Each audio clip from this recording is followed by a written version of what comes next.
والی بیٹی جس کو حضور نے اتنی شان عطا کی کہ جب وہ قیامت میں پل صراط سے گزرے گی تو اللہ کا منادی کہے گا اے محشر والو گردنوں کو جھکا لو، نبی کی بیٹی فاطمہ پل صراط سے گزر رہی ہے تو پورا محشر اپنی گردن کو جھکا لے گا، 70,000 حوروں کے ساتھ نبی کی بیٹی پل صراط سے گزر جائے گی۔ اس شان والی بیٹی اور شہزادی کو،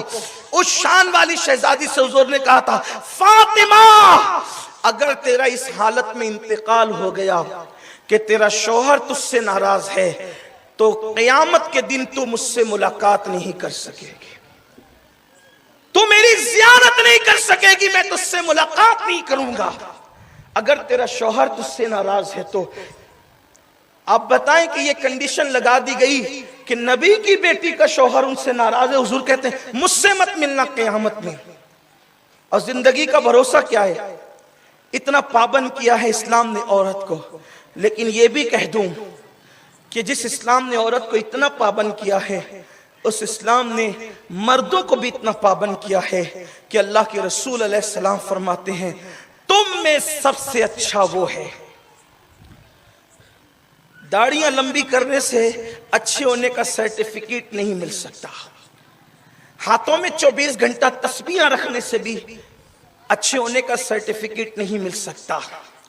ٹوپیاں خوبصورت پہن لینے سے بھی اچھے ہونے کی سند نہیں مل سکتی۔ اللہ کے رسول علیہ السلام نے اچھے مومن کی جو سند دی ہے یہ کہہ کر آقا کریم رؤوف الرحیم صلی اللہ علیہ وآلہ وسلم فرماتے ہیں تم میں سب سے بہترین وہ ہے جو اپنے گھر والوں کے ساتھ اچھا ہے، اور پھر کہتے ہیں میں تم سب میں اچھا ہوں اس لیے کہ میں تم سب میں اپنی بیویوں کے ساتھ سب سے اچھا سلوک کرتا ہوں۔ امہات المومنین کہتی ہے حضور نے اپنی پوری زندگی کسی بیوی کو ڈانٹا تک نہیں، کبھی نہیں ڈانٹا حضور نے اپنی ذات کے لیے۔ ہمیں کیا، حضور علیہ السلام نے اپنی ذات کے لیے کبھی اپنے نوکروں کو بھی نہیں ڈانٹا، کبھی خادموں کو بھی نہیں ڈانٹا، یہ حضور علیہ السلام کی زندگی ہے۔ لیکن عرض یہ کر رہا تھا کہ غصہ بڑا خطرناک ہے۔ آج کل کے نوجوان لڑکے یہ سوچ کر طلاق دیتے ہیں کہ دوسری تو ملنی ہے،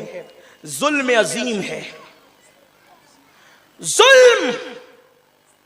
اللہ کے رسول علیہ الصلوۃ والتسلیم فرماتے ہیں 2 لوگوں کو قدرت عذاب دینے میں جلدی کرتی ہے، سالن میں نمک زیادہ ہونے پہ بیوی کو مارنے والوں، طلاق کی دھمکیاں دینے والوں،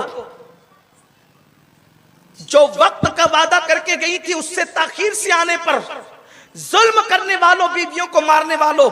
یہ اپنے نبی کا فرمان ہے صلی اللہ علیہ وآلہ وسلم۔ آقا کریم فرماتے ہیں اللہ 2 لوگوں کو عذاب دینے میں بہت جلدی کرتا ہے، جبکہ وہ کہہ چکا ہے سبقت رحمتی علی غضبی،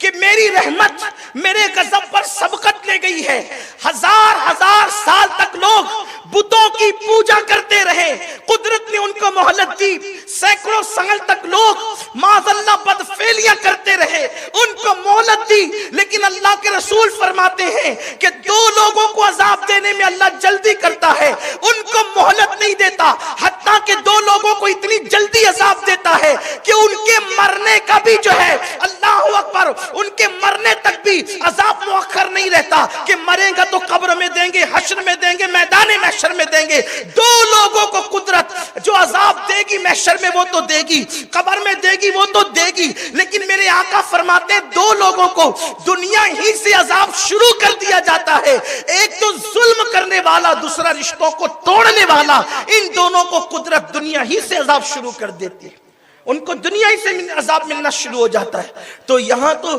طلاق کو کوئی ظلم ہی نہیں سمجھتے، اور بے غیرتی اس حد تک بڑھ گئی ہے کہ اب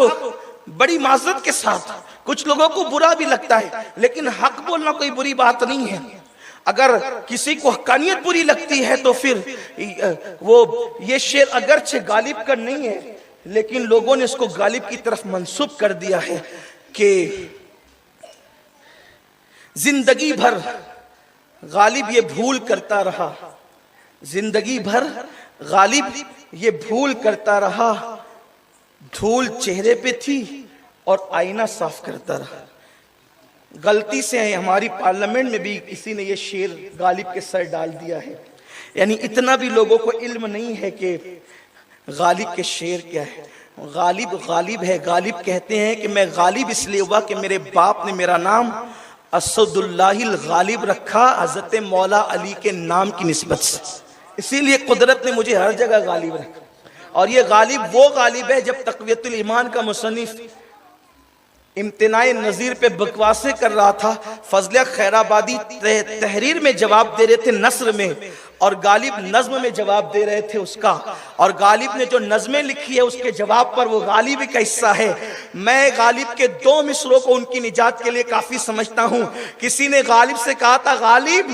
ذرا غزلیں لکھتے ہو, کبھی نبی کی نعت بھی تو لکھو. تو غالب 2 مصرے لکھ کر کے چپ ہو گئے اور کہتے ہیں غالب ثنائے خواجہ بایزداں گذاشتیم, غالب ثنائے خواجہ بایزداں گذاشتیم, ذات پاک مرتبہ دانے محمد است. غالب کہتے ہیں یہ نعت بیان کرنے کا معاملہ اللہ کے سپرد کر دو, کیونکہ اللہ سے زیادہ میرے آقا کو کوئی جانتا ہی نہیں, اور جو ان کو جان نہیں سکتا وہ ان کی شان کیا بیان کر سکتا. اسی کو میرے امام کہتے ہیں اے رضا خود صاحب قرآن ہے مداح حضور, تجھ سے کب ممکن ہے پھر مدحت رسول اللہ. سبحان اللہ سبحان اللہ, حق ہے سبحان اللہ. بہرحال یہ کہنے چلا تھا کہ